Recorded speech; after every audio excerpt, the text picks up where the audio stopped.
फिर उसको जो है वो कंप्यूटर डिज़ाइन करते हैं और मशीन में डाल देते हैं और मशीन में डाल देते हैं। उसकी तनख्वाह तो 20-25 हज़ार होती है।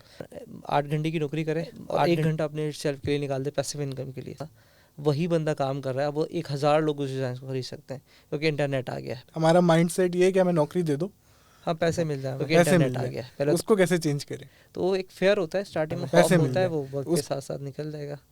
आपने जैसे अभी तस्करा किया कि डिजिटल प्रोडक्ट जो है वो कॉपी भी हो जाती हैं। आप बोलते हो क्या ये जो मैंने बनाया है और कोई नहीं बना सकता दुनिया में, तो फिर आप उसको रजिस्टर करा लें। बोलते हो क्या ये जो मैंने बनाया है, इसके अंदर सिर्फ आपको इन्वेस्ट करना होता है या किसी से कम्युनिकेशन भी स्मार्ट मोबाइल अगर कोई चला लेता है या किसी से कम्युनिकेशन भी मुश्किल नहीं है। ग्राफिक डिजाइनर है वो कर सकता है या कोई किसी से कम्युनिकेशन भी चाहिए? नहीं कोई आपको इन्वेस्ट करना होता है या किसी से कम्युनिकेशन भी चाहिए इसके लिए? जो कैनवा पे लोग काम कर रहे हैं मिनिमम जो है वो 3,500 से लेकर 5,000 पर किलो के साथ अमेरिका जो है वो $1 से लेके $2 के आसपास आपको आराम से पर केजी, यानी कि $1 से लेके $2 मिल जाता है।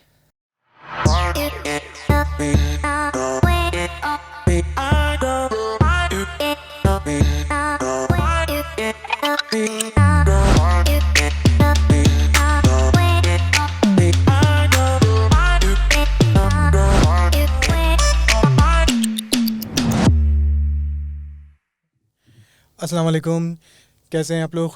ठीक ठाक हैं जी। मैं हूं शाहरुख कारोबार वाला और welcome to another episode of कारोबारी बातें, कारोबारी पॉडकास्ट। आज हमारे साथ जो गेस्ट हैं वो हैं तहसीन भाई। आज हम उनसे जानेंगे एक नए टाइप के बिज़नेस के बारे में, स्पेशली वो बिज़नेस जो कि ग्राफिक डिज़ाइनर्स या जो ग्राफिक में काम करते हैं या एम्ब्रॉयडरी में काम करते हैं वो अच्छी तरीके से समझ सकते हैं। जैसा कि आपको सबको पता है कि ये जो पॉडकास्ट हमने शुरू की है कारोबारी पॉडकास्ट, उसमें वो लोग आते हैं जो मिनिमम 1 लाख रुपए से ज़्यादा महीने का कमाते हैं। और बुलाने का मकसद ये है कि वो आप लोगों को बताएं कि जी पाकिस्तान में 1 लाख रुपए कमाना कोई मुश्किल बात नहीं है, क्योंकि वो कमा रहे हैं। तो आपको मैं हर हफ्ते एक नया गेस्ट लेकर आता हूँ जो आपको बताते हैं कि जी हम 1 लाख रुपए से ज़्यादा कमा रहे हैं और आप भी कमा सकते हैं। तो आज हम बातें करेंगे तहसीन भाई से। तो ओवर टू यू तहसीन भाई। अस्सलाम वालेकुम। वालेकुम सलाम शाहरुख भाई, कैसे हैं आप? अल्हम्दुलिल्लाह। तो बहुत बहुत शुक्रिया आपका। बहुत शुक्रिया। कैसा लगा आपको पॉडकास्ट? बहुत अच्छा लगा। फर्स्ट पॉडकास्ट से तो मैं थोड़ा कंफ्यूज था, लेकिन जब आपके साथ बैठा तो मैंने कहा चलें डिस्कशन हो जाएगा। तो पहले तो तहसीन भाई ज़रा ऑडियंस को बताइए कि तहसीन इस्लाम कौन है, क्या करते हैं? मैं इटसेल्फ एक डिज़ाइनर हूँ, एम्ब्रॉयडरी डिज़ाइनर्स। मैंने 2000 में शुरू किया था डिज़ाइनिंग, और उसके बाद मैंने अपनी वेबसाइट शुरू की थी 2006 में। या ज़्यादातर हम यूएस और अमेरिका कनाडा इस के अंदर ही बेचते हैं, और फिर उसके बाद हमने उसकी वेबसाइट को वर्ल्ड वाइड शुरू किया। 2006 से लेकर आज तक हम वही काम कर रहे हैं, और बहुत सारे लोग ग्राफिक डिज़ाइनिंग करते हैं। तो उसके बाद हमने एक और प्रोडक्शन ग्राफिक डिज़ाइनिंग स्टार्ट की।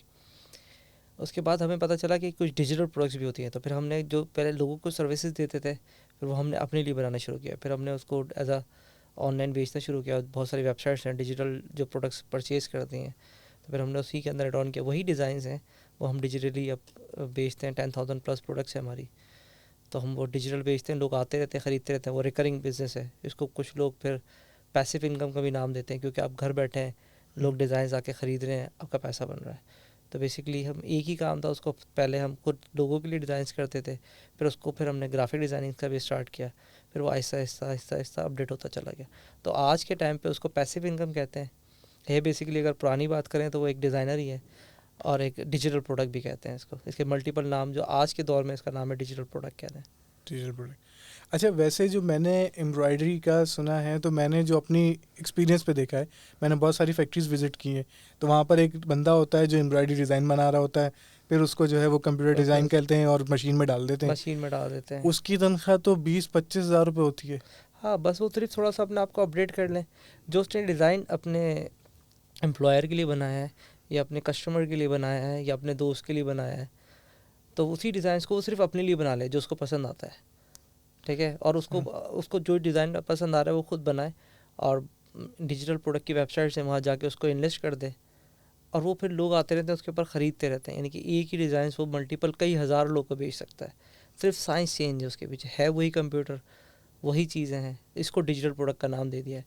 फिर जो बहुत ज़्यादा इनकम की फॉर्मेशंस पे बात करते हैं तो ये पैसिव इनकम कहलाती है कि वो घर पे बैठा हुआ भी है। अगर किसी को डिज़ाइन चाहिए इंटरनेट के ऊपर अवेलेबल है, वो जाता है, ख़रीदता है, डाउनलोड कर लेता है और कई हज़ार लोग उसको ख़रीद सकते हैं। यानी कि वो एक डिज़ाइन जो एक बंदे के लिए काम कर रहा था, वही बंदा काम कर रहा है, वो 1000 लोग उस डिज़ाइन को खरीद सकते हैं क्योंकि इंटरनेट आ गया है। पहले तो इंटरनेट का दौर नहीं था, डिजिटल प्रोडक्ट का दौर नहीं था, और उसको फाइनेंस के लेवल पे आप कह रहे हो तो पैसिव इनकम। शुरू में आपने काम करा और वो बिक के चला जा रहा है और वो सारी ज़िंदगी बिकता रहेगा। कोई ऐसा नहीं है कि अब मैं आपके साथ बैठा हूँ, मेरी अपनी प्रोडक्ट्स हैं, वो बिकती रहती हैं ऑनलाइन। तो यानी अगर वो नौकरी भी कंटिन्यू करे और ये साथ साथ ये भी करता रहे एज अ पैसिव इनकम, तो बहुत आराम से कर सकता है। जितने भी ग्राफिक डिज़ाइनर्स हैं वो कर सकते हैं। एम्ब्रॉयडरी के डिज़ाइनर्स हैं जो कि वेबसाइट की टेम्पलेट्स बनाते हैं, वो उसके ऊपर काम कर सकते हैं। जो कि ज्वेलरीज के लोगो बनाते हैं, वो उस पर काम कर सकते हैं। मेरा बड़ा अच्छा दोस्त है मोहम्मद अली, वही काम कर रहे हैं, ठीक है। और एक हमारे पास हैं जो कि कैट पे काम करते हैं, नक्शे बनाते हैं बिल्डिंग्स के, वो बना के पहले से रख देते हैं। तो वो उन लोग को छोटे मोटे डिज़ाइनिंग, टेबल की डिज़ाइनिंग चाहिए तो आप बना के उस पर इन्वेस्ट कर दें तो आपका बिकता रहेगा। तो ये डिज़ाइनिंग के जितने भी फॉर्मेट्स हैं बस उनको पहले बना के रखना होगा। डिज़ाइनर्स का कॉन्सेप्ट जो सिर्फ थोड़ी सी माइंडसेट को चेंज करना पड़ेगा कि जब रिक्वायरमेंट्स आती है तो वो बनाता है। बस उसको सिर्फ ये माइंडसेट करना है, अपना 8 घंटे की नौकरी करे और 1 घंटा अपने सेल्फ के लिए निकाल दे पैसिव इनकम के लिए। सिर्फ काम ही करना, और पैसे नहीं चाहिए। मज़े की बात है कि कोई पैसे नहीं चाहिए, लेकिन स्किल को यूटिलाइज करना है। लेकिन डर भी तो है साथ में कि पता नहीं वेबसाइट पे क्या होगा, कहाँ किस तरह करेंगे, कैसे करेंगे। बना तो वो लेगा, लेकिन हमारा माइंडसेट ये है कि हमें नौकरी दे दो, हाँ पैसे मिल जाए, हमें पैसे मिल जाए। तो उसको कैसे चेंज करें? इस पे मैं सोच रहा हूँ कुछ कोर्स वगैरह स्टार्ट कर दें। अभी तक तो मैंने स्टार्ट नहीं किया। अभी 7 भाई से बात हुई है, रेहान वाला से बात हुई है, तो हम कोशिश कर रहा हूँ कि कोर्स इसका कोई डिज़ाइन कर दिया जाए कि उनका खौफ निकल जाए, उनकी मैं क्यूरीज़ को हल कर दूँ। तो आप लोग दुआ करें तो इंशाल्लाह फिर इस पर मैं काम कर दूंगा। क्योंकि वो खौफ है, सिर्फ हल्का सा खौफ है। जैसे मैं आज यहाँ आपके लोगों के साथ बैठा था तो मुझे खौफ था यार, पता नहीं क्या होगा, तो थोड़ी सी तबीयत अजीब सी होने लगी। लेकिन आके बैठा तो कोई साइंस नहीं थी यार, आपके साथ बैठ के बात करा, पॉडकास्ट किया। मैंने तो बल्कि आते ही आपको कहा यार पानी पिला दो, आपको अगर पता हो। तो मैंने अजीब सा ही हो रहा था, मैंने कहा यार कुछ पता नहीं क्या चक्कर होगा। लेकिन आके बैठे तो वो एक फेयर होता है, स्टार्टिंग में खौफ होता है, वो वक्त के साथ साथ निकल जाएगा। वो एक आध दफ़ा डिस्कशन कर लेंगे मेरे साथ, फिर मैं वीडियो बना कर डाल दूँगा, तो इंशाल्लाह फिर वो निकल आएगा। खौफ होता है बस थोड़ा सा। बिल्कुल मेजर तो खौफ ही है, क्योंकि पाकिस्तान जो है वो खामा का गरीब है। अगर ये खौफ निकल जाए तो खौफ है बस, पता नहीं कहाँ से वो फिर ये खौफ आएगा उनको आगे जाके कि यार मेरी प्रोडक्ट कोई कॉपी ना कर ले, क्योंकि डिजिटल प्रोडक्ट कॉपी होती है। अच्छा, तो ये बेसिकली खौफ जो है ये कैसे ख़त्म किया है? क्योंकि आपने जैसे अभी तस्करा किया कि डिजिटल प्रोडक्ट जो है वो कॉपी भी हो जाती हैं। बिल्कुल हो जाती हैं, तो इसको तो हम नहीं रोक सकते ना। इसमें बहुत सारे, अगर आप बहुत क्रिएटिव माइंड है, आप बोलते हो कि ये जो मैंने बनाया है और कोई नहीं बना सकता दुनिया में, तो फिर आप उसको रजिस्टर्ड करा लें। उनकी यूएससी की कुछ अपनी वेबसाइट्स हैं, UPTO करके कुछ समथिंग, वो लिस्ट निकाल के शेयर कर देंगे। WIPO करके .com करके कुछ वेबसाइट्स हैं, वहाँ जाके आप रजिस्टर्ड करा लें। वरना कुछ सर्विस प्रोवाइडर्स होते हैं, वो फिर बहुत महंगा पड़ जाता है, $300-500 का पड़ जाता है। तो फिर ये कि फिर आपको कोई कॉपी नहीं कर सकता। It's just like a patent हो जाता है, वो हो जाता है। लेकिन फिर आपको अपने आप पे कॉन्फिडेंस होना चाहिए कि भाई ये यूनिक डिज़ाइन है। अब डिज्नी वाले उनका एक ही कार्टून होता है ना, वो कॉपी नहीं कर सकता कोई। फिर आप इस लेवल के बंदे हो, फिर आपके पास इतना कॉन्फिडेंस हो, आप मेक श्योर हो कि हाँ यार ये जो मैंने बनाया कोई और नहीं बना सकता और ये बहुत अच्छा कार्टून है, तो फिर आप उसको पेटेंट करा लें।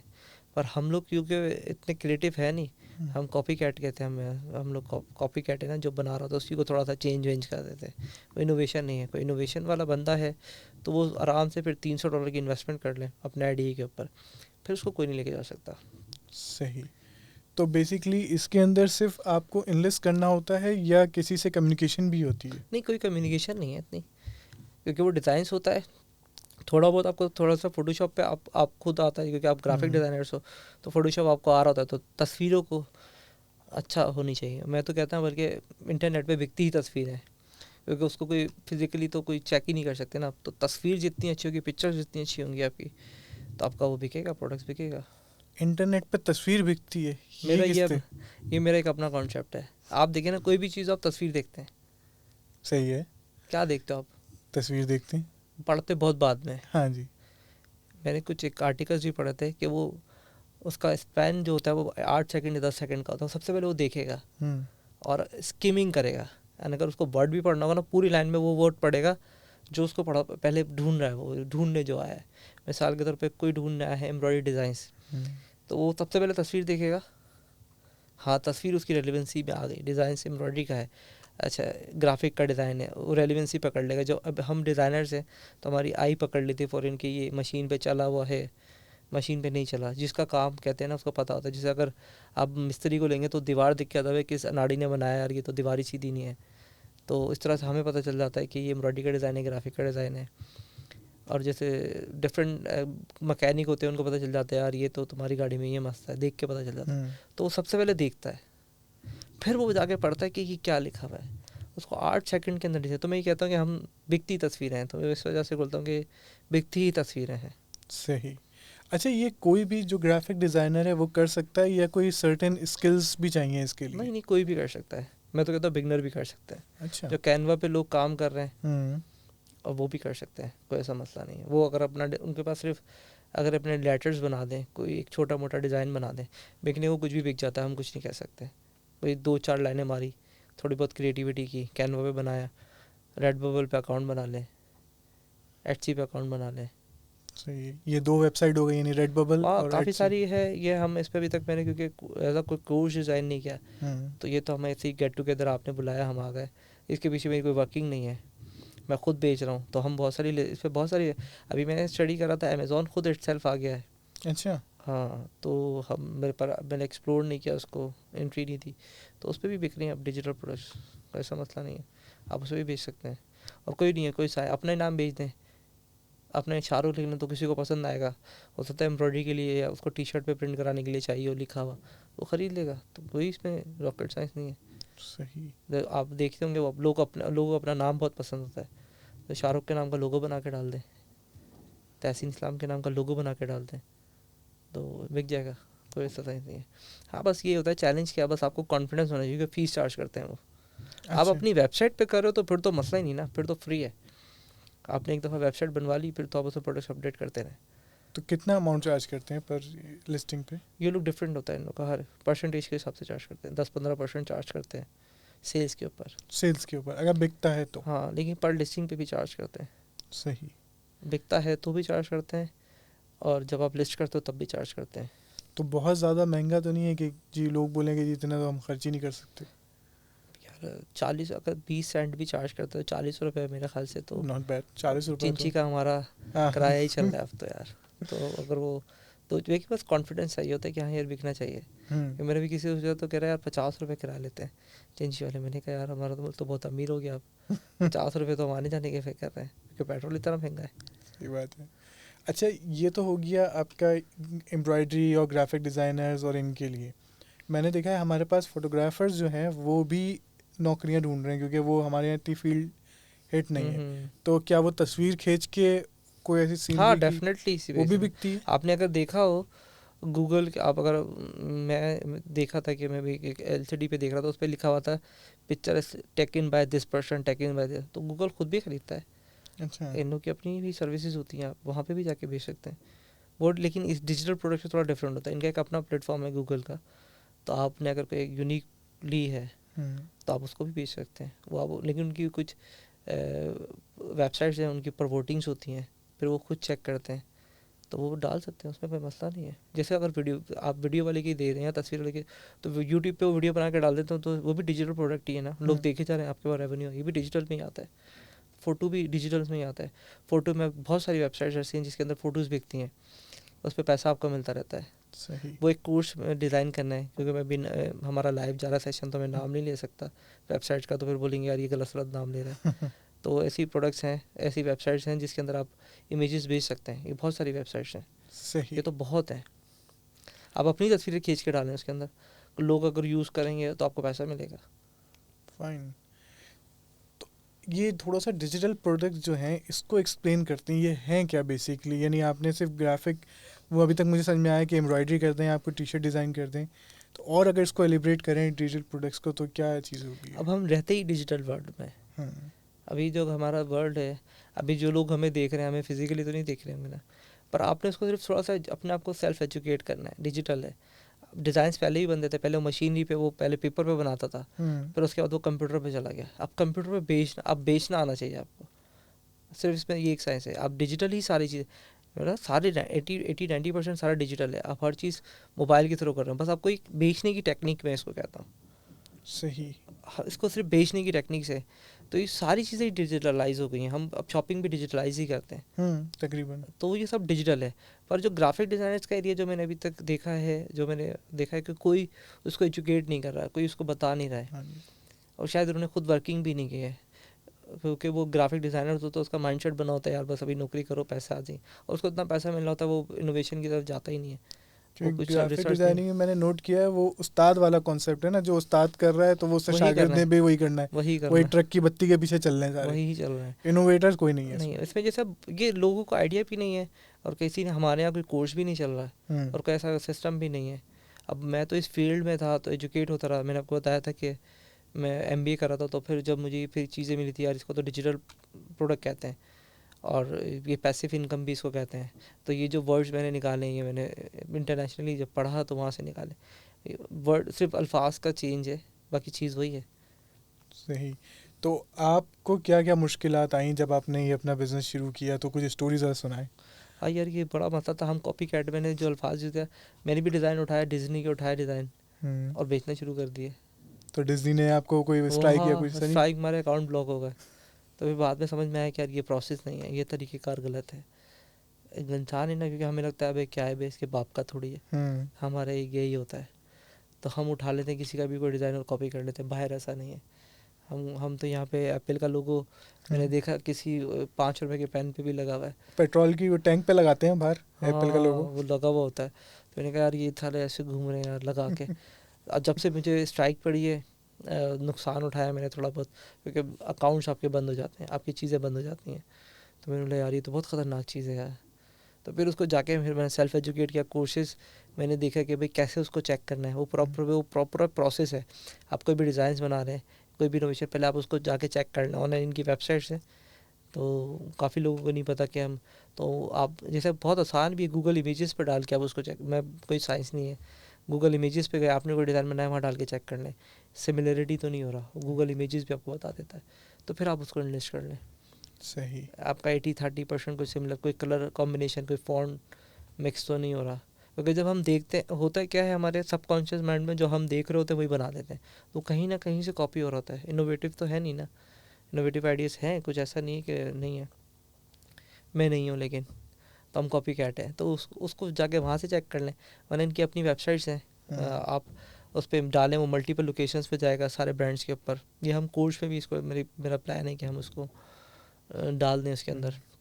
तो आपकी जो पहली अर्निंग आई थी वो क्या सिनेरियो था, यानी क्या हुआ था? मैंने एज अ डिज़ाइनर था, मैंने अपनी वेबसाइट बनाई थी www.digitme.com के नाम से। उस पर हमें नहीं पता था कैसे मार्केटिंग करना है, उस पर कोई कोर्स नहीं होता था 2006 में।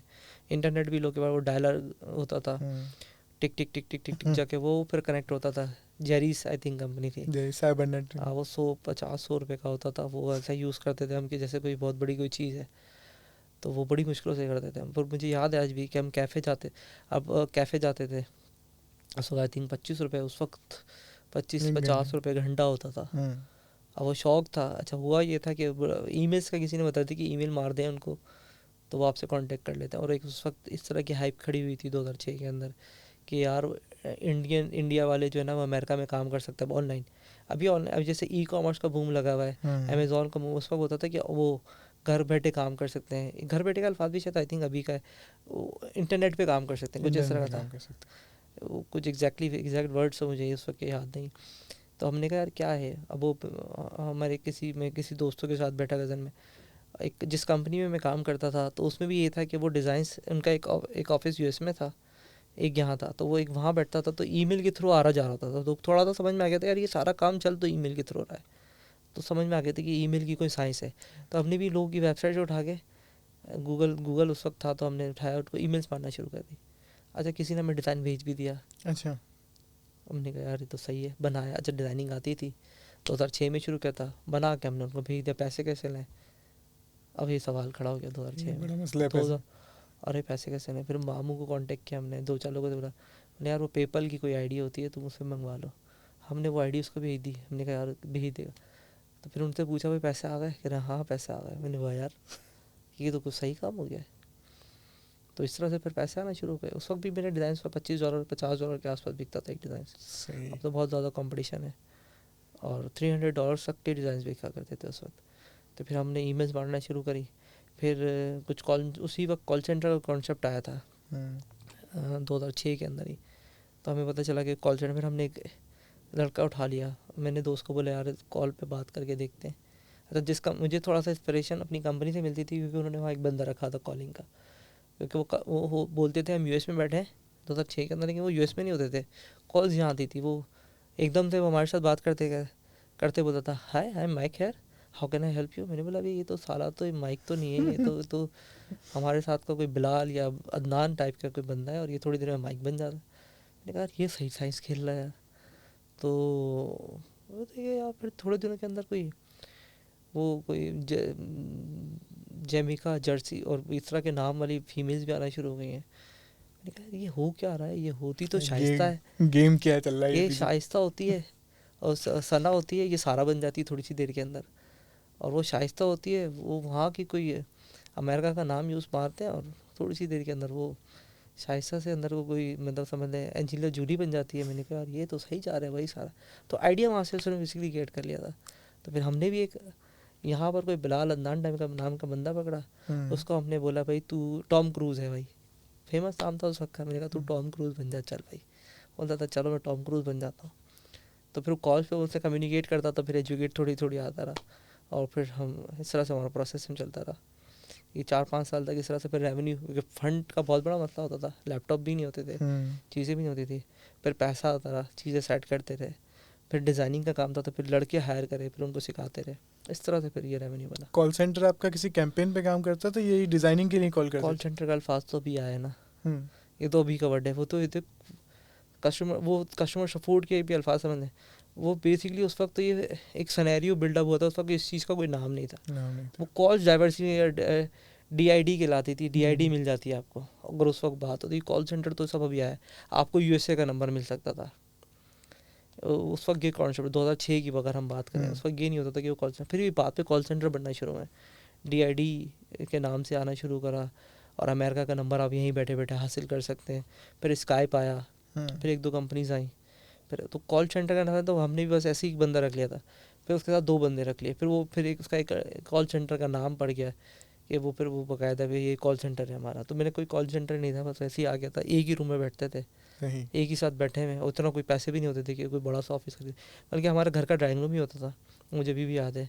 और हम रेंट पे रहते थे, और उसके ऊपर ड्राइंग रूम के अंदर उसी में एक डिज़ाइनर रख लिया, उसी में हमने वो रख लिया। फिर मेरा भाई भी साथ होता था, तो फिर हम लोग खुद ही दिन में हम लोग इस तरह से काम करते थे, क्योंकि उनका रात में काम होता था दिन में। तो मैं मार्केटिंग के एरिया को देख लेता था, और फिर भाई जो है वो फिर डिज़ाइनिंग एरिया को देख लेता था। इस तरह से फिर हम चलते थे। सही। तो अब तक आपके कितने डिजिटल प्रोडक्ट होंगे आपके बनाए हुए? मेरी 10,000 प्लस। 10,000 प्लस? हाँ, मेरी अपनी वेबसाइट पे सारे लाइव हैं। क्या बात। और जो है एक दिन में नहीं बने, हाँ डेफिनेटली 5 ईयर से साल हो गए, बड़े आपने पूरी टीम लगाई, बहुत सारे लोगों ने इस पर काम किया हुआ है। कोई तकरीबन अगर आप करने 50-100 लोगों ने इस पर काम किया हुआ है, क्योंकि पूरी एक डिज़ाइंस बनता है, फिर उसकी फाइल्स बनती हैं, उसके फॉर्मेट्स बनते हैं, फिर हमारी डिजिटल मार्केटिंग की टीम है उस पर वो काम करती है, फिर ये वेबसाइट पे जाके अपलोड होते हैं। एक दिन में आप 1 डिज़ाइंस बना सकते हैं, 2 बना सकते हैं, मैक्सिमम 5 बना सकते हैं। फिर उनकी फाइलिंग ही होनी है, फिर फाइल्स बनता था, एक बंदा पूरे दिन फाइल बना रहा है उसकी, फिर एक बंदा इंटरनेट पे अपलोड। इंटरनेट इतने अच्छे नहीं होते थे 2016 में 17 में, जब हम लोग वो सारा इंटरनेट ही मार जाता था। और तो मछली पता नहीं कौन सी वो हमारे मुल्क की फाइबर काट के जाती है, बाकी कुछ नहीं काटी जाती है। तो वो बड़े मसले हैं हमारे साथ। वो हर थोड़े दिनों बाद इंटरनेट, बंदा भी है तो इंटरनेट नहीं है, नहीं तो फिर लाइट नहीं है। तो ये फिर या तो फिर वो आपको पता है कि हालात थोड़े से आगे पीछे हो तो बंदे ने छुट्टी मार लेनी है। तो बहुत लंबी जर्नी होती है, कि दिन में नहीं कि 10,000 वो काउंट आप 10,000 का करते नहीं, वो बहुत स्लो ग्रेजुअली। एक प्रोडक्ट आप अगर शुरू करते हो तो 1 हफ्ता आपका एक प्रोडक्ट खा जाती है। अगर फिर आप टीम बनाते हैं, 2-3 लोग होते हैं कि भाई एक डिज़ाइंस बना रहा है, एक फ़ाइल बना रहा है, एक अपलोड कर रहा है, फिर एक उसकी कंटेंट लिख रहा है, फिर एक उसको पब्लिश कर रहा है, फिर एक बंदा क्यूरी, तो 4-5 लोगों की टीम बनती है। तो फिर जाके आप इतनी क्वांटिटी में 10,000 की क्वांटिटी पे जा सकते हैं। अदरवाइज़ आप इंडिविजुअली काम करेंगे तो फिर आपको बहुत टाइम लग जाएगा, यानी कि आप महीने में 1-2 डिज़ाइन ही डाल पाएंगे। लेकिन ठीक है, अगर $6 $7 $10 भी उसको महीने के मिल रहे हैं, 3 महीने का हिसाब कर ले, 6 महीने का कर लें, या अगर आउटसोर्स कर सकते हैं तो थोड़ा बहुत आउटसोर्स करके तो तकरीबन 30-40 डिज़ाइन डालें तो फिर उसका अच्छा रेवेन्यू बन सकता है। तो आपको अभी क्या लगता है कि ये डिजिटल प्रोडक्ट का बिजनेस जो है उस कौन से स्टेज पे, यानी बूम पे है, कोई स्टेगनेंट हो गया है, कोई अभी मेरे ख्याल से अवेयरनेस के है, अभी लोग को अवेयरनेस नहीं है, आइडिया ही नहीं है। तो इसका मतलब तो अभी बहुत पोटेंशियल है इस बिजनेस में। बहुत ज़्यादा पोटेंशियल है, फीमेल्स के ऊपर बहुत पोटेंशियल है, घर पे बहुत क्रिएटिव काम करके अपना आराम से कर सकती हैं। लड़के तो बहुत सारे होते ही होते हैं, ठीक है ना, उनको बहुत सारे ग्राफिक डिज़ाइनर थे। मैं तो खुद शायद मुझे इसलिए बहुत ज़्यादा इसलिए लगता है कि मैं इसी इंडस्ट्री में हूँ, तो वो घर पे बैठे हुए फारिग थोड़ा सा काम कर लें और बना के उसको लिस्ट कर, थोड़ा सा बस सिस्टम पकड़ना समझना पड़ेगा। डेफिनेटली बात है, हम दुकान खोलते हैं तो हमें दुकान की भी सारी चीज़ें समझनी पड़ती हैं, तो उनको थोड़ा समझना पड़ेगा, सीखना पड़ेगा। और यूट्यूब पे चले जाएं, अब तो यूट्यूब पे आप करें how to sell the digital product, वो आपको कोई ना कोई गोरा मिल जाएगा या उर्दू में कोई बता रहा बंदा मिल जाएगा, तो आपको एजुकेट कर देगा। अच्छा, आपको क्या लगता है कि एक डिजिटल प्रोडक्ट को आगे जाके NFTs रिप्लेस कर देंगे या अलग डोमेन है दोनों? नहीं, डिफरेंट नहीं है, सेम ही डोमेन है। सही। थोड़ा बहुत NFT का और इसका सिमिलरिटी है, लेकिन उसमें मेरे ख्याल से मुझे ऐसा लगता है कि हम इसमें थोड़ी सी जुगाड़ हो जाती है ना डिजिटल प्रोडक्ट में, यहाँ से उठाया, यहाँ से उठाया, यहाँ से उठाया, क्योंकि डिजिटल प्रोडक्ट आपको इतना वो टफ टाइम नहीं देती, क्योंकि वो मल्टीपल टाइम पे कॉपी देते। लेकिन NFT पे आप जाएंगे तो फिर आपको थोड़ा टफ टाइम दे सकता है, क्योंकि उस पर कॉपी में रुक जाता है। अब जैसे अब यहाँ पर भी आप कोई चीज़ होगा तो आपके पास एडिटिंग का चांस है, कोई इमेज उठाएंगे आप इंटरनेट से उठा के लगा सकते हैं, कोई वर्ड उठा के लगा सकते हैं, कोई फ्रीज उठा के लगा सकते हैं, जुगाड़ हो जाती है उसमें, जुगाड़ का आसरा कम है। वहाँ पे जो इनोवेटिव्स हैं, जिसको मैंने कहा था कि वो ज़्यादा जाए, जो बिल्कुल कोई और दिमाग उनका एक यूनिक दिमाग है, उनको पता, उनके पास खुद कॉन्फिडेंस हो और उनको पता हो कि हाँ यार ये मैं जो बना रहा हूँ वो कोई और नहीं बना सकता, तो फिर उनके लिए बहुत अच्छा है। सेम ही थिंग है, बस समझ लें कि एक हो गया है कि एक हाई लेवल का बंदा, एक हम तो सिर्फ कॉपी कैट है ना, तो वो हाई लेवल का बंदा है जिसको पता है कि यार मैं जो बना रहा हूँ वो कोई और नहीं कर सकता। वो बड़े, जैसे अगर बड़ी बड़ी ऑर्गेनाइजेशंस होती हैं वो इनोवेटर हायर करती हैं, तो उन लोगों के लिए ज़्यादा बेहतर होता है, रिप्लेस नहीं कर पाएगा वो इतने। हमारे इंटरनेशनल लेवल पे तो शायद कर दे, हमारे कंट्री में तो अभी इतना सिस्टम और इतनी डिजिटल प्रोडक्ट ही समझ नहीं पा रहे लोग, तो वो समझने में टाइम लगेगा थोड़ा सा। सही। तो व्हाट नेक्स्ट, यानी डिजिटल प्रोडक्ट में आपकी मार्केट बन गई, बिजनेस चल रहा है, अब आगे? उसके बाद तो मैं आपको ये बोलता हूँ कि पहले तो अपने आप को सबसे पहले, जब तक कुछ और नया कर नहीं सकता जब तक उसे घर का मसला हल नहीं होगा, किचन का मसला, जिसमें मैं सर सनीली का स्टूडेंट भी रहा हूँ, तो वो कहते हैं किचन का मसला पहले हल कर लो फिर लॉन्च पे। फिर मैं उनको रिकमेंड करता हूँ कि फिर वो अमेज़ॉन वाली साइड पे चले जाएँ, फिर फिजिकल प्रोडक्ट्स पे चले जाएँ, वो ज़्यादा लॉन्ग टर्म और ज़्यादा उससे बेहतर है। यानी कि डिजिटल प्रोडक्ट में होता है कि कॉपी हो जाती हैं, इसको हम नहीं रोक सकते। तो ये अमेज़ॉन क्या चीज़ करता है? आप अमेज़ॉन पे जैसे अभी तो इतना बूम है, आप गूगल करें, एक्सट्रीम कॉमर्स है, सनी अली हैं, इन लोग ये मुझसे ज़्यादा बेहतर आपको बता सकते हैं। उसमें PL की प्रोडक्ट्स जो होती हैं, आई डू रिकमेंड कि अगर इतना फंड निकल आए तो आप उस पर इन्वेस्ट कर सकते हैं, पर्सनल लेवल पर प्राइवेट लेवल होल सेल कर सकते हैं। अगर के चले भाई दिल गुर्दा इतने बड़े नहीं है, तो होल सेल का बिज़नेस बहुत अच्छा है इनके अंदर। और इसके अलावा डिफरेंट प्लेटफॉर्म्स भी हैं, eBay है, ठीक है, इनकी भी बहुत सारी दूसरी, वॉलमार्ट है, इस पर अकाउंट्स बनाना थोड़ा मुश्किल होता है, लेकिन आपने एक प्रोडक्ट निकाल ली तो फिर वो कोई और नहीं, आपने ब्रांड नेम के साथ अपना बना लिया तो वो फिर कोई और इतनी आराम से एंट्री नहीं दे सकता। आपने मार्केट वैल्यू कर ली, ब्रांडिंग कर ली, तो फिर कोई और घुस नहीं सकता। डिजिटल प्रोडक्ट में और इस प्रोडक्ट में दोनों का डिफरेंस यही है, डिजिटल प्रोडक्ट में कोई भी घुस सकता है, लेकिन शुरू के लिए ठीक है। आपका भी किचन का मसला नहीं, कोई घुस, आप दोबारा बना लो, अब क्योंकि आपकी इन्वेस्टमेंट है, आपका पैसा नहीं लग रहा, आपका फंड नहीं लगता, आपका टाइम लग रहा है।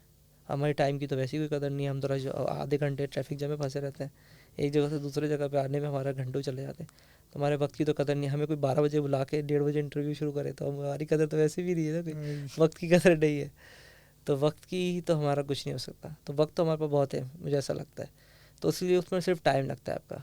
तो ग्राफिक डिज़ाइनर्स के पास टाइम होता है, थोड़ा सा स्क्रॉलिंग कम कर लें, टिकटॉक यूट्यूब थोड़ा सा छोड़ेंगे, आधा 1 घंटा काम करेंगे तो पैसा बन जाए। अमेज़ॉन में डिफरेंस ये है, वहाँ पैसा लग जाता है आपका, और वो है नहीं हमारे पास। हमारी कंट्री लेवल में हमारे थोड़ा सा मसला है। अगर आपके पास पैसे हैं और आप अच्छे डिज़ाइनर हैं तो आई डू रिकमेंड कि फिर वो ई कॉमर्स वाली साइट पे चले जाएँ, वो ई कॉमर्स पे अपनी PL लॉन्च कर लें। उसके लिए आप एक्सट्रीम कॉमर्स को ज्वाइन कर लें, वो ज़्यादा बेहतर, क्योंकि उनकी पूरी जर्नी है। मैं खुद उनका स्टूडेंट हूँ, सर सनीली का स्टूडेंट हूँ 1-1 का। अक्टूबर में ज्वाइन किया था मैं, 9th मंथ मैंने वहाँ गुजारे, क्योंकि मैं डिजिटल प्रोडक्ट तो काफ़ी अर्से से कर रहा था, तो मेरे पूरी नीड फुलफिल हुई थी। तो मैं एज ए इन्वेस्टर वहाँ ज्वाइन किया, और मैं अभी भी वहाँ का स्टूडेंट ही हूँ और मैं वहीं होता हूँ। सही। मुझे अमेज़ॉन का आपने नाम लिया है, तो लास्ट टाइम मेरा हुआ था वाकिफ़ थोड़ा सा, मैं एक प्रोडक्ट भेजना चाह रहा था, तो मुझे पता ये चला कि जी अमेरिका कोई भी प्रोडक्ट भेजने के लिए आपके मिनिमम जो है वो 3,500 से लेकर 5,000 पर किलो के हिसाब से रेट है। वो यहाँ पाकिस्तान से भेजने में आपको मसला आ रहा होगा ना। तो अब पाकिस्तान से अगर आप चाइना से बनवा रहे तो सस्ता मिल जाता है। दूसरा ये कि सस्ती सर्विसेज भी अवेलेबल हैं, लेकिन आप क्या है, आप TCS वगैरह को यूज़ ना करो। और आपका अब देखें, एक बाय सी होता है, एक बाय एयर, आप ये बाय एयर की सर्विसेज यूज़ कर रहे हैं। अच्छा। ठीक है, वो आपको एक दिन में डिलीवर करेगा। लोकल सर्विसेज होती हैं, शिप के थ्रू जाएगा, वो 45 डेज, 60 डेज, 90 डेज भी लग सकते हैं। वो आपको $2, $5। अच्छा। हम चाइना से बेचते हैं 1.50 डायरेक्ट USA में, यानी कि $1 से लेके $2 के आसपास आपको आराम से पर केजी आपको मिल जाता है, आराम से चला जाता है। हमारी तो पूरी 30 कार्टन चले जाते हैं। इसमें ना बेसिकली 2 सिनेरियो होते हैं, एक फास्ट और एक स्लो।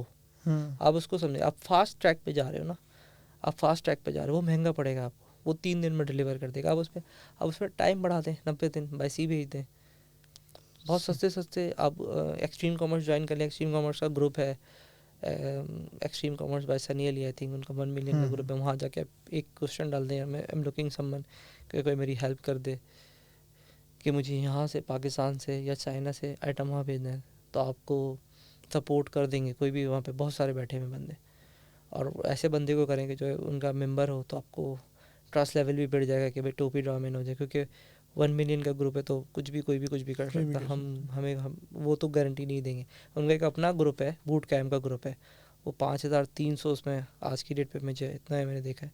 फिर उन पे तो आप किसी के साथ भी डील कर लें। फिर तो एक उनका अपना बूट कैम्प का है, पेड मेंबर्स का, जिसमें मैं भी मेंबर हूँ, उसमें तो फिर आप कम्युनिकेट करें तो मसला नहीं है, क्योंकि अभी यहाँ पे उनके स्टूडेंट नहीं है, उनका एक और पब्लिक ग्रुप है, एक प्राइवेट ग्रुप है, एक पब्लिक ग्रुप है। उस पर आप भी डालेंगे तो वो दोनों, जैसे मैं भी दोनों में हूँ, तो कोई ना कोई हेल्प आउट कर देगा। वरना आप मुझे टैग करिएगा, मुझसे कॉन्टेक्ट करने में कोई ना कोई बंदा आपको निकल के। तो इसमें जो सिनेरियो है कि आपको बस थोड़ा सा ये समझना पड़ता है, एक लॉन्ग है, एक शॉर्ट टर्म है। तो आप लॉन्ग टर्म में चले जाना, शॉर्ट टर्म में आपके रेट गिर जाएंगे, बहुत गिर जाते हैं। अच्छा, अभी निसिन भाई हमने एक थोड़े दिनों पहले न्यूज़ सुनी, 1200 अकाउंट सस्पेंड हो गए अमेज़ॉन पे पाकिस्तानियों के। हाँ। वो क्या है, क्यों सस्पेंड कर दिया अमेज़ॉन ने? एक तो अभी लाइसेंस बड़ी मुश्किल दिया अकाउंट बनाने के लिए, या फिर सस्पेंड कर रहे हैं। वो एक डिफरेंट सिनेरियो DGS कहलाता है, ड्रॉप शिपिंग। सही। और मुझे बिल्कुल भी पसंद नहीं है वो एरिया। वो ड्रॉप शिपिंग एक डिफरेंट है, ब्राकले है, वो उनको एजुकेट करता है, उनको सपोर्ट करता है, वो सारे के सारे हैं। तो मैं एक्सट्रीम कॉमर्स भी ड्रॉप शिपिंग को इतना सपोर्ट नहीं करता है, तो मुझे इतना आइडिया नहीं है। लेकिन मैं सिर्फ बेसिक बता दूँ, उसमें ये होता है कि आपकी वो प्रोडक्ट नहीं होती बेसिकली। ओके। आप उसकी एक डमी लिस्टिंग बनाते हैं अमेज़ॉन के ऊपर, जहाँ से सस्ती आपने एक डमी लिस्टिंग बनाई कि मैं एक टी-शर्ट बेच रहा हूँ या मैं शूज़ बेच रहा हूँ। वो आपने देखा कहीं और पे eBay पे या वॉलमार्ट पे वो बिक रहा है आपका $10 का या $60 का, डिस्काउंट लगाया आपने, कूपन लगाया और देखा कि अभी डिस्काउंट में मिल रहा है। आपने वो लिस्ट कर दिया अमेज़ॉन के ऊपर और वहाँ कर दिया $15 पे या $17 पे। सही है। आपको वहाँ से ऑर्डर आ गया, आपने डिलीवर वहाँ से करा दिया। फाइन। तो वो थोड़ा सा ड्रॉप शिपिंग कहलाती है। सही गलत का कॉन्सेप्ट तो मैं यहाँ नहीं देता, मैंने आपको सिर्फ कॉन्सेप्ट बता दिया कि वो एक जगह से दूसरी जगह बेच रहे होते हैं। तो वो इस चक्कर में अमेज़ॉन ने किया कि वो उसको अलाउ नहीं करता। वो कहता है ये हमारे पास अलाउ नहीं है, अब इस तरह की हरकत ना करें, आपकी अपनी है, अपनी चीज़ है। क्योंकि बेसिकली देखा जाए तो सेल्स किसकी हो गई, वॉलमार्ट की हो गई। हाँ डेफिनेटली, यानी आप अमेज़ॉन से प्रोडक्ट मंगवा रहे हैं, eBay से रहा है, ये है थोड़ा गड़बड़ी। अब वहाँ पे इन्वाइस चली जाती है $5 की, $60 की, तो वो फिर वो आके कंप्लेन कर देता है, वो मैंने $15 की ली है इन्वाइस $5 की। अब उसमें कुछ चक्कर इस तरह की बाजी भी कि इन्वाइस हाइड कर देते हैं, उसको वो एज अ गिफ्ट भेज देते हैं, मतलब मैंने तो गिफ्ट मांगा ही नहीं। एज अ गिफ्ट का ऑप्शन उसमें सेलेक्ट करते हैं, सही। वो एज अ गिफ्ट उसको भेज देते हैं। तो वो बड़ी गड़बड़ी तो नहीं कह सकता, वो एक हाँ, लेकिन डिबेट हो जाएगी एक डिफरेंट, वो इस चक्कर में कि वो उसको अलाउ नहीं करता, वो कहता है अनएथिकल है। वो एक डिफरेंस है, हम उस पर कोई वर्ड नहीं दे सकते, पर वो उसको पसंद नहीं करता। अमेज़ॉन के एंगल से हम बात करते हैं तो वो अमेज़ॉन उसको पसंद नहीं करता, इस वजह से उसने मना किया। वो यहाँ के लिए बहुत आसान उन लोगों को लगा, नहीं क्या लिस्ट ही तो करना है, लिस्ट करके वहाँ से डिलीवर करना है, अपना उन्होंने दिमाग लगाया है। तो वो एक डिफरेंट है, वो उस पर मैं रिकमेंड नहीं करता उस पर जाने का कभी भी। वो शॉर्टकट तो है, इसी वजह से जो आप कह रहे थे ना कि 1200 अकाउंट बंद हुए में, वो इसी वजह से बंद किए कि वो उसको रिकमेंड नहीं करता कि यार ये या तो तुम्हारी अपनी प्रोडक्ट हो या फिर होलसेल में बेच रहे हो तो फिर ठीक है। अब आप किसी और से लेके किसी और मार्केट भी इधर उधर मैनिपुलेट कर रहे हो तो फिर वो इसलिए ब्लॉक करा हुआ है। वो हम लोग हर चीज़ में जुगाड़े मारते हैं ना, बेसिकली शॉर्टकट मारते हैं। अब यार आसान काम है, इन्वेंट्री बनाएंगे, इन्वेंट्री खरीदो, सप्लायर ढूंढो, कोई टेंशन ही नहीं है इसमें। पैसा अच्छा, उसमें पैसा भी लग जाता है। सैम्पल्स आते हैं, फिर वो यूएसए से सैम्पल्स आते हैं, इवेलुएट होते हैं, क्वालिटी चेक करते हैं, फिर चाइना की क्वालिटी चेक करते हैं, फिर उसका एक पैटर्न चेक करा रहे होते हैं, फिर उसको ऑर्डर करते हैं, फिर वहाँ जाके इंस्पेक्शन करानी पड़ती है, फिर वो डिलीवर होके जा रहा है। पूरी 4 मंथ की जर्नी, 6 मंथ की जर्नी है। 6 मंथ का काम सारा वो 6 मिनट में हो रहा है, सिर्फ कॉपी पेस्ट मारना है और पैसा भी नहीं लग रहा, वहाँ 10-10 डॉलर लग जाता है। सही बात है। तो ये है वो सारा सिनेरियो। अब हमारे पाकिस्तानियों को क्या मशवरा देना चाहेंगे कि जो घर पे बैठे हुए हैं, कुछ ग्राफिक डिज़ाइनिंग भी आती है, वो क्या शुरू करें? यानी कि अपनी किचन मनी तो पहले बनाना शुरू करें एटलीस्ट, कि वो उनके पास क्या एक्शन प्लान होना चाहिए? मैं डिस्कस कर रहा हूँ कि एक कोर्स हम इसका डिज़ाइन करें कि कुछ इस तरह से हो जाए। मेरी बिरयान भाई से बात करी, क्योंकि इतना आसान नहीं है फ़िलहाल। तो वो ये कर सकते हैं कि यूट्यूब पे जाएं और वो ये कर सकते हैं कि how to sell digital product.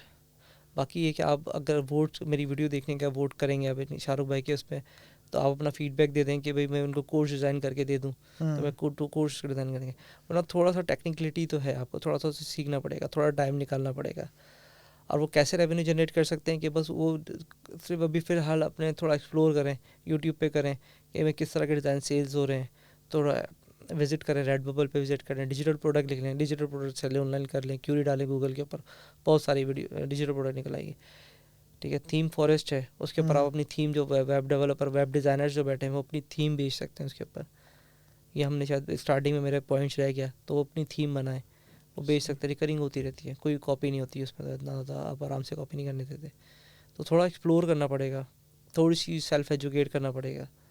इसमें सबसे अच्छी चीज़ जो मुझे लगी, क्योंकि हमारे यहाँ कम्युनिकेशन मैं समझता हूँ कि बहुत बड़ा एक कंस्ट्रेंट है पाकिस्तानियों को, किसी गोरे से बात करना, उसका कल्चर समझना। ये सिंपल एक वेबसाइट है, जैसे आपने OLX पे ऐड डाल दिया, वो बिक जाएगा, खुद ही आगे खरीद लेगा। आपने कोई कम्युनिकेट नहीं करना, आपको इंग्लिश आना ज़रूरी भी नहीं है। सही। किसी की हेल्प लेके कंटेंट लिखवा दिया, इतना ज़्यादा लिखना नहीं होता, थोड़ा बहुत भी आता है, तो किसी बंदे से हायर करा तो अपने कंटेंट लिखवा दे, उसका कोई रिप्लाई आ गया कि वो ज़्यादा से ज़्यादा लिखेगा फाइल नॉट रिसीव, तो आप थोड़ा सा आपको बता दो कि नॉट रिसीव का मतलब उसको फाइल नहीं मिली, या वो ओके या गुड लिखेगा। उसको उसके पास कोई एडिट नहीं कराना, वो ये नहीं बोलेगा कि मुझे ऐड कर दो, सब्ट्रैक्ट कर दो, ये कर दो, वो आएगा खरीदेगा और चला जाएगा। उसमें आपकी रॉकेट कोई साइंस नहीं है। तो इसमें ऐसा ज़रूरी नहीं कि आपको इंग्लिश भी रिक्वायर्ड हो, मतलब बहुत ज़्यादा कोई इंग्लिश रिक्वायर्ड। जैसे बहुत सारे ग्राफिक डिज़ाइनर्स हैं, वो घबराते हैं कि यार मुझे इंग्लिश चाहिए, मैं कैसे पढ़ूँगा। तो सपोर्ट ले ले किसी की, बहुत सारे सपोर्ट्स के बंदे मिल जाए, सपोर्ट ले ले, वरना इतना कोई साइंस नहीं है। ग्राफिक डिज़ाइनर है, वो करते करते उसको इतनी तो इंग्लिश आ ही जाती है, मैंने देखा है, क्योंकि वो डिज़ाइनिंग करता रहता है, तो थोड़ा बहुत तो उसको वर्ड समझ में आना शुरू हो जाते हैं। और वही वर्ड्स हैं जो मेरे ख्याल से अगर स्मार्ट मोबाइल अगर कोई चला लेता है तो फिर उसको कोई मुश्किल नहीं है, उसके लिए कोई मुश्किल नहीं है। दूसरा जो पेमेंट मेथड है, वो इन वेबसाइट्स ने क्या इंटीग्रेट किया हुआ है अपने उसमें? अभी तो मैं देख रहा था कि नया पे है, जैज़ कैश है, ये वाले भी इंटीग्रेट्स हो रहे हैं उसके अंदर। वरना हाँ, पेयोनियर है, आप वो लगा लें, ठीक है, ये बहुत अच्छी सपोर्ट करते हैं, उसमें पेमेंट आ जाएगी। पेयोनियर के थ्रू आप जैज़ कैश पे ले जाएं, सही, हाँ वो तो आपने जैज़ कैश कर लिया, वरना वो डायरेक्ट भी अब लग रहे हैं। पेपैल का सिलसिला ख़त्म हो गया। हाँ, अब नहीं इतनी रिक्वायरमेंट अब नहीं है, अब तो बहुत ज़्यादा अल्टरनेटिव आ गए, वो तो बहुत 3-4 साल पहले था। अब तो आपको अमेज़ॉन से भी मेरे ख्याल से मैं काम कर रहा था, तो अमेज़ॉन का अकाउंट यहाँ से बन जाता है। पायोनियर आपने लिंक किया, पेमेंट आपकी डायरेक्ट यहाँ आ गई, आपको कोई वहाँ LLC खोलने की भी ज़रूरत नहीं है। फाइन। आप क्यों उधर होते हैं, आप क्यों इतना खर्चा कर रहे हो, LLC खोल रहे हो, वहाँ कंपनी खोल रहे हो। पायोनियर आपको नंबर दे रहा है, आप आराम से उसके अंदर। अभी एक और तो कंपनी का मैंने नाम सुना था, हाइपर वॉलेट के नाम से, हाइपर वॉलेट ले लें आप, सही। वो यूएस का नंबर आपको दे देते हैं। हाँ, वाइज है आपके पास, वो भी हाँ वाइज है, बहुत सारे अब तो ऑप्शन है। उनका नंबर आप वहाँ लगाएं, वहाँ से आप अपने पायोनियर का कार्ड होता है वो यूज़ कर लें, नहीं वो समझ में आ रहा पायोनियर से जैज़ में ट्रांसफ़र कर लें। अब तो मैंने देखा फैसल बैंक भी आई थिंक कोई फैसल बैंक भी नया पे है, सादा पे है। ये तो अब जॉब आपको चलाना, आपको कोई इसमें कोई, अब तो इतने पेमेंट गेटवे आ गए जो जिसमें आपको फीसिस कम लग रही है आप वो यूज़ कर लें। आपको लगता है कि सादा पे फ्री है तो आप अभी उस पर चले जाएँ। पायोनियर शायद आई थिंक थोड़ा बहुत अब चार्ज करने लगा है, पहले तो नहीं था। मुझे भी याद है कि जब मैंने किया था तो मेरे पास कार्ड आ गया था फ्री में, उसके बाद उसने $25 चार्ज किया था। उसके बाद भी उसने यूएसए का भी दे दिया था कार्ड और डिफरेंट जगह के कार्ड दे दिए थे। नहीं, अब तो ये है कि बहुत इजी होता जा रहा है, जितनी आप टेक्नोलॉजी वर्ल्ड में आते जा रहे हैं उतनी आसान है, अभी तो कोई इतना मुश्किल नहीं है। अब तो कम्युनिटी ज्वाइन कर लेना, एक्सट्रीम कॉमर्स की कम्युनिटी ज्वाइन कर लें, वहाँ आपको सपोर्ट मिल सकती है। और बहुत सारी कम्युनिटीज़ हैं, पायोनियर की कम्युनिटी है, इन लोगों की जो कम्युनिटीज़ हैं इनमें ज्वाइन कर रहे हैं आप, तो आपको कोई ना कोई हेल्प आउट कर जाता है। और आपका अपना ऐप, किसी थर्ड पार्टी का भी आपको अकाउंट यूज़ करने की ज़रूरत नहीं है। सही। अच्छा तहसीन भाई, आपसे एक सवाल जो हमारा रिवायती सवाल है, बताएं। आप रास्ते से जा रहे हैं, आपको जो है अलादीन का चिराग मिल गया, हाँ हाँ, आपने उठाया, उसको रब किया, जीनी आ गया आपके सामने, तो तीन ख्वाहिशात क्या ये मुझसे रियान अल्लाह वाले ने भी मुझसे रिसेंटली किया था, उसके बाद वो पब्लिक नहीं किया।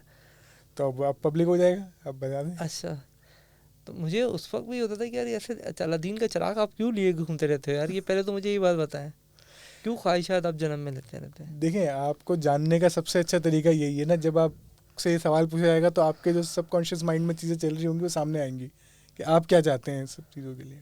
अच्छा, इसमें ना मुझे थोड़ा सा सवाल है पे एक्सप्लोर, थोड़ा सा ना मेरे उस दिन भी सवाल था, उस दिन तो मैं नहीं कर सका। अब मुझे बताइए कि किस प्रोस्पेक्ट, अब देखें लाइफ के बहुत सारे डायमेंशन हैं, एक स्पिरिचुअल डायमेंशन है, एक फैमिली डायमेंशन है, एक बिजनेस डायमेंशन है, तो ये जो अलादीन का चिराग है किस डायमेंशन में काम करेगा? अब ये तो जीनी को तो नहीं पता, वो तो सिर्फ सवाल पूछेगा क्या हुक्म है मेरे आका। अच्छा, ये बोलता है कि क्या हुक्म है मेरा, क्या बताएं तले। फिलहाल तो मैं उसको बोलता हूँ कि यार कोई हमारे लिए कोई ऐसा सिस्टम बना दे कि हम उसको कोर्स बना दें, क्योंकि अभी तक मुझे नहीं पता, क्योंकि डिजिटल प्रोडक्ट में लोग नहीं आए। तो मैं उससे बोलता हूँ यार ऐसा कोई सिस्टम हमें मिल जाए, ऐसा सिस्टम ना क्या कि हम उन लोगों को एजुकेट कर सकें। तो जीनी जवाब देगा, बोला आप खुद ही तो बना दें, मैं क्या बनाऊँ इसमें। नहीं, वो रिसोर्सेज अरेंज करके देना मैं, अच्छा, अभी हमारे पास रिसोर्सेज ही नहीं है ना। सही। फिर उसकी अवेयरनेस कैंपेन चला दे हो, ताकि लोगों को पता चले, एजुकेट करें।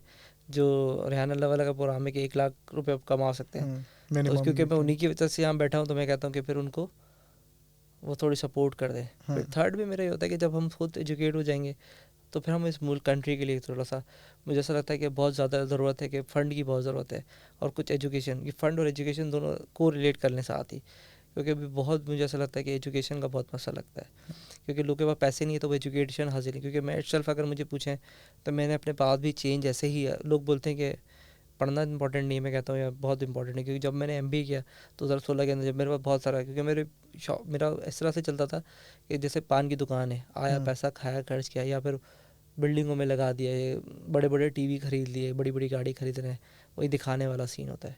तो फिर जब मैंने MBA किया तो फिर समझ में आया यार इन्वेस्टमेंट भी कुछ होती है। फिर मैंने पहले MBA मेरा बेसिकली 2 साल का था, लेकिन मैंने उसको 3.5-4 ईयर में चला गया था मेरा। पहले मैंने उसको फाइनेंस में किया, सही, ठीक है। मैंने बोला यार अब मेरा सारा फाइनेंस सेट हो गया। मेरे को पहले आप देखोगे तो कोई रिकॉर्ड नहीं मिलेगा, वो 2016 से पहले मैं तकरीबन कंपनी चलाते हुए आज मुझे 17-18 साल, 16 साल 17 साल हो गए, लेकिन कोई रिकॉर्ड नहीं। लेकिन 2006 के बाद को एक एक का रिकॉर्ड, एक एक का लेजर मेंटेन है, वो मैंने फिर वहाँ से सीखा कि यार अच्छा ये चीज़ होती है। फिर हमने लाइव कराची स्टॉक एक्सचेंज में काम किया, मैंने US के स्टॉक एक्सचेंज में काम किया, क्योंकि MBA में हमें पढ़ाया जा रहा था कि आप इसके लेजर्स ऐसे पढ़े ऐसे पढ़े। जब वो पूरा पढ़ के फिर वापस आया तो फिर मैंने फिर मैनेजमेंट में किया। फिर मैंने वहाँ से CRM सीखा, ERP सीखा, क्लाइंट पूरी हमने प्रोसेस डिफ़ाइन करना सीखे।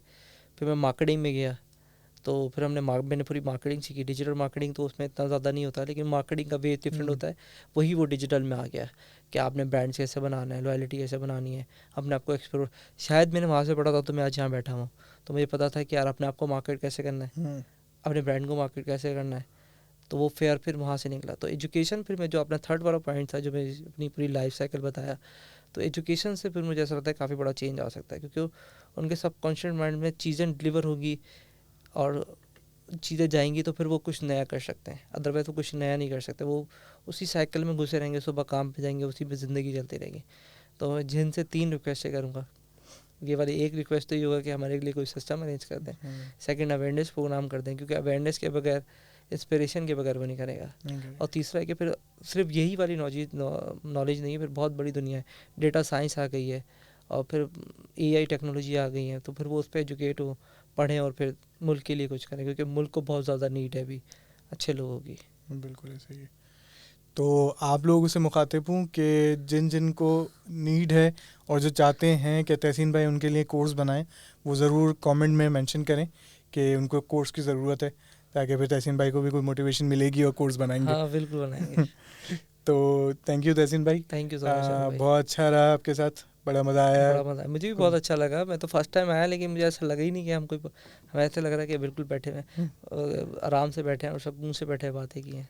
बस क्योंकि ये करने का मकसद ही यही है कि आवाम को अवेयरनेस दें, आवाम को बताएं कि जी जो रेहान भाई कहते हैं कि 1 लाख रुपए मिनिमम कमा लें, वो बहुत बड़ा मुश्किल काम नहीं है, कोई मुश्किल काम नहीं। देखा जाए तो $400 भी नहीं है, अगर डॉलर में अगर आप करें तो कोई भी आपको ऐसे ही दे देगा, कोई इसमें से कोई मसला नहीं है। तो उसको बस ये कंसिडर करना है कि जहाँ $400 हैं उसको रुपए समझ लें कि भाई रुपए में कमा रहा हूँ, लेकिन कमा अमेरिका में रहा हूँ, अमेरिका में कमा रहा हूँ, तो बहुत आसान, उनको आइडिया आसान हो जाएगा, थोड़ा बस माइंड सेट चेंज करना है। माइंड सेट बिल्कुल ठीक है।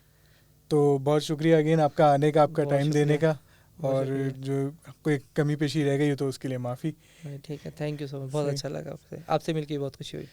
तो इंशाल्लाह ताला अगले हफ्ते फिर एक गेस्ट के साथ हाजिर होंगे जो 1 लाख रुपए से ज़्यादा कमा रहे होंगे, और आप लोगों को बताएंगे कि 1 लाख रुपए का बेंचमार्क हासिल करना कोई मुश्किल काम नहीं है पाकिस्तान में। तो बस इसी के साथ इख्तिताम करते हैं अपने पॉडकास्ट का। आपका देखने का बहुत शुक्रिया। अल्लाह हाफ़िज़।